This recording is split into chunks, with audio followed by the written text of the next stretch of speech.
Hi! എൻ്റെ വീഡിയോയിലേക്ക് എല്ലാവർക്കും സ്വാഗതം. ഇന്ന് നമ്മുടെ വീട്ടിലുണ്ടായ വഴുതനങ്ങ കേട്ടോ. അത് ഞാനതാ പൊട്ടിക്കണു. എന്നിട്ട് നമുക്കത് ഉപ്പേരി വയ്ക്കാനായിട്ടാണ് കേട്ടോ. തോരൻ. ഇന്ന് വഴുതനങ്ങ തോരനാണ് കേട്ടോ ഉണ്ടാക്കാൻ പോണത്. ഹായ്! ഇന്ന് പുതുവത്സര ആശംസകൾ. ഇന്ന് ചിങ്ങം 1-ാം തീയതിയാണ്. അപ്പം ഞാൻ നമ്മുടെ ഒരു വഴുതനങ്ങ ഉണ്ടായിരുന്നു. അപ്പം ഞാനത് പൊട്ടിച്ച് ഇത് ഉപ്പേരി വയ്ക്കണം കാണിച്ചത് കേട്ടോ. ഒരെണ്ണം തന്നെ ഉള്ളൂ. എന്താ പറയുക, ഉള്ളത് ഓണം പോലെ നല്ല പറയാം. അപ്പോൾ ഈ ഒരെണ്ണം മതി, നല്ല വലിപ്പമൊക്കെ ഉണ്ട് കേട്ടോ. അപ്പോൾ ഇന്ന് ആദ്യമായിട്ട് ഒരെണ്ണം തന്നെ ഉണ്ടായിട്ടുള്ളൂ.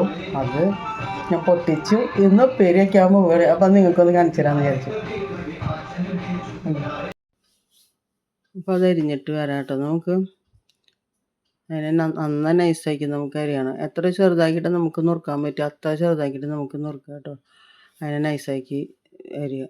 അപ്പോൾ പിന്നെ ഞാൻ സബോള എടുത്തിട്ടുണ്ട്, 3-4 പച്ചമുളക് എടുത്തിട്ടുണ്ട് കേട്ടോ. അതിനെ നൈസാക്കി നുറുക്കിയതിന് ശേഷം നമുക്ക് അതിൽ തന്നെ നമ്മൾ അരിഞ്ഞ് വെച്ച വഴുതനങ്ങയിൽ അരിഞ്ഞിടാം കേട്ടോ. പച്ചമുളക് അതേമാതിരി നൈസാക്കിയിട്ട് അരിഞ്ഞിട്ട് നമുക്ക് അതിൽ ഇടാം. സബോളയും പച്ചമുളകും അതാട്ടോ നന്നായി നൈസാക്കി നോക്കിയിട്ട് അതിലിടാം. അപ്പം സബോള അരിഞ്ഞിട്ടു അതിൽ, പിന്നെ അത് പച്ചമുളക് അരിഞ്ഞിടണം അതിൽ. നന്നായി നൈസാക്കിയിട്ട് തന്നെ അരിഞ്ഞിടണം കേട്ടോ. അത്ര മുളക് നമ്മൾ അതിലേക്ക് ഇടണമെന്ന് വെച്ചെങ്കിൽ അത് നന്നായി നൈസാക്കിയിട്ട് തന്നെ അരി. അപ്പോൾ ഇതിനോടൊപ്പം അത് വേവേ. എന്നിട്ട് നമുക്ക് അതിലേക്ക് ആവശ്യമുള്ള ഉപ്പ്, മഞ്ഞൾപ്പൊടി, മുളക് പൊടി എല്ലാം അതിലേക്ക് ചേർത്ത് ഇളക്കാം കേട്ടോ. എല്ലാം കഴുകിയിട്ടാട്ടോ നുറുക്കിയത്. അങ്ങനെ നമ്മുടെ പച്ചമുളക് അരിഞ്ഞു. ഇന്നിപ്പോൾ കറിവേപ്പിൻ്റെ ഇല ഇട്ടു കേട്ടോ.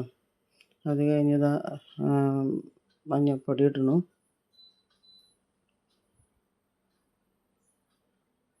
അത് കഴിഞ്ഞതാ മുളക് പൊടി ഇടണം കേട്ടോ. കഴിഞ്ഞ് നമുക്ക് ഉപ്പ് പാകത്തിന് ഇടാം കേട്ടോ. അതിൽ എല്ലാം നന്നായി കഴുകിയിട്ടുണ്ട് നുറുക്കിയത്. ഉപ്പ് പാകത്തിനിട്ടു. എന്നിട്ട് നമുക്ക് ടീസ്പൂൺ കൊണ്ട് അല്ലെങ്കിൽ കൈ കൊണ്ട് അങ്ങനെ നിങ്ങൾ സൗകര്യം പോലെ എങ്ങനെ വേണമെങ്കിൽ ഇളക്കിക്കോളൂ കേട്ടോ. അപ്പോൾ ഞാൻ അതിന് ടീസ്പൂൺ ഇട്ടിട്ട് ഇളക്കിയത് മാത്രം. അങ്ങനെ ഇളക്കിയിട്ട് നമുക്ക് പിന്നെ ഫ്രൈ പാൻ വെച്ചിട്ട് അതിലേക്ക് കടുക്, വെളിച്ചെണ്ണ ഒഴിച്ച് കടുക് ഇടാം കേട്ടോ.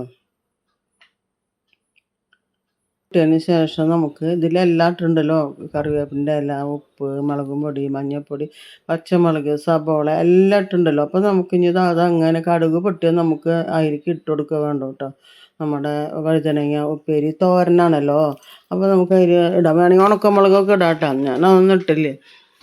പെട്ടെന്ന് അത് ചെയ്യാൻ അത് മറക്കുകയാണ്, അല്ലാണ്ട് വേറൊന്നുമില്ല. അങ്ങനെ അതിലേക്ക് ഇട്ട് ഇളക്കിയതിന് ശേഷം ഒന്ന് അടച്ച് വെച്ചിട്ട് പിന്നെ ഒന്ന് ഇളക്കിയിട്ടാണ്. പിന്നെ നമുക്ക് കുറച്ച് നാളികേരം ചിരകിയത് ഇട്ട് കൊടുക്കാം കേട്ടോ. നമുക്ക് എത്രയാണോ നിങ്ങൾക്ക് നാളികേരം ഇടണമെന്ന് വെച്ചെങ്കിൽ അത് ഇടാം കേട്ടോ. ഞാനപ്പോൾ കുറച്ച് ഒരു ബൗൾ നാളികേരം ചിരകി വെച്ച് അതിലേക്ക് ഇടുന്നുണ്ട് കേട്ടോ. അപ്പോൾ അത് നന്നായി കൂട്ടി ഇളക്കിയിട്ട് നമ്മുടെ തോരൻ റെഡി ആയിട്ടാണ്. നിങ്ങൾക്കത് ഇഷ്ടപ്പെടാണ്ടിരിക്കില്ല. നിങ്ങളിതുപോലെ ചെയ്ത് നോക്കിക്കോട്ടെ. നല്ല ടേസ്റ്റ് ഉണ്ടായിരുന്നു. ഞാൻ വെറുതെ പറയാനതല്ല കേട്ടോ. നല്ല ടേസ്റ്റ് ഉണ്ടായിരുന്നു വഴുതനങ്ങ തോരൻ. അങ്ങനെ നമുക്ക് ഒരു വഴുതനങ്ങ കൊണ്ടാണ് ഇപ്പോൾ ഇത് വെച്ചത്. പക്ഷെ നല്ലോണം ഉണ്ടായിരുന്നു കേട്ടോ. നാളികേരം ഇട്ട കാരണം നമുക്ക് ഈ ഉപ്പേരി കുറേ ഉണ്ടായിരുന്നു നമുക്ക് എല്ലാവർക്കും. അപ്പോൾ എല്ലാവരും ഇത് വീഡിയോ മുഴുവനായിട്ട് കാണുക. Okay, thank you.